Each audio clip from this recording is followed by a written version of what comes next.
Put God first.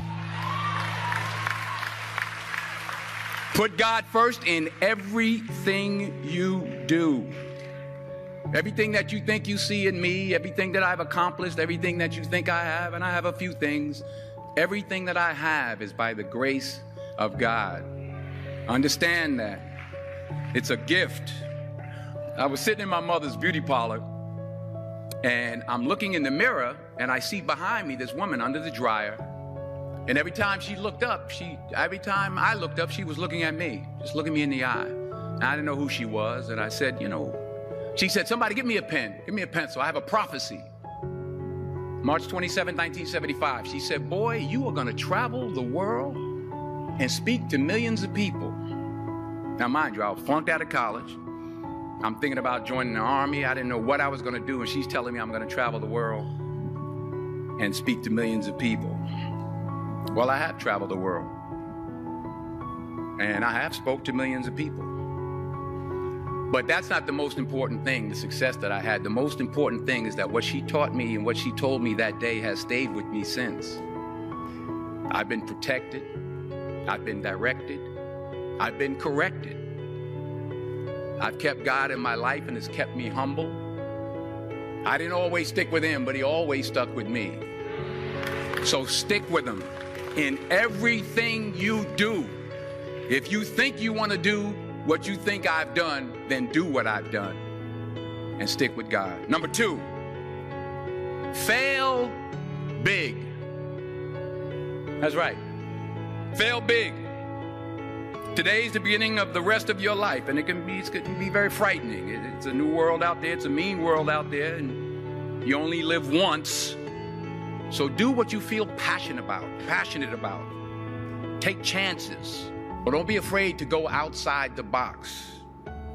Don't be afraid to think outside the box. Don't be afraid to fail big, to dream big. But remember, dreams without goals are just dreams, and they ultimately fuel disappointment. So have dreams, but have goals. And understand that to achieve these goals, you must apply discipline and consistency.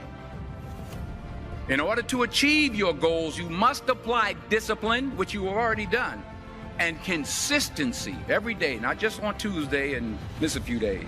You have to work at it every day. You have to plan every day. You've heard the saying, we don't plan to fail, we fail to plan. Hard work works. Working really hard is what successful people do. Remember that. Just because you're doing a lot more doesn't mean you're getting a lot more done. Don't confuse movement with progress. My mother told me, she said, yeah, because you can run in place all the time and never get anywhere.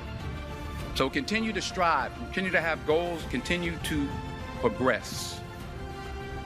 You'll never see a U-Haul behind a hearse. I'll say it again. You'll never see a U-Haul behind a hearse. I don't care how much money you make, you can't take it with you. And it's not how much you have. It's what you do with what you have.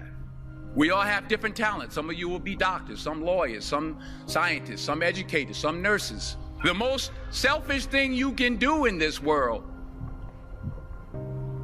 is help someone else.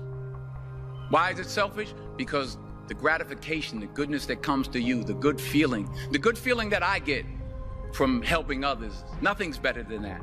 Nothing's better than that. Not jewelry, not big house I have, not the cars, but it's the joy. That's where the joy is, in helping others. That's where the success is, in helping others.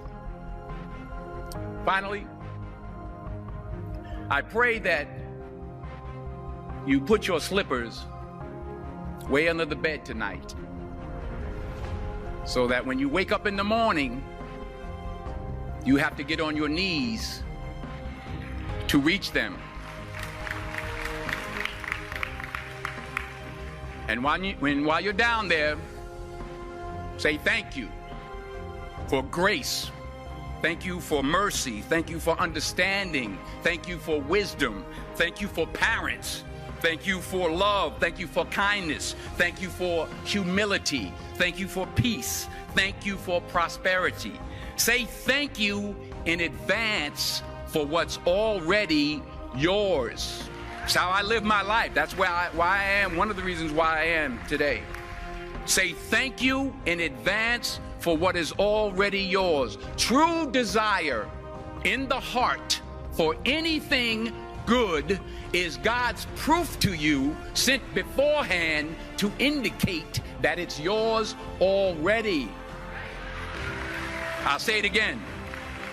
True desire in the heart, that itch that you have, whatever it is you want to do, that thing that you want to do to help others and to grow and to make money, that desire, that itch, that's God's proof to you, sent beforehand already to indicate that it's yours.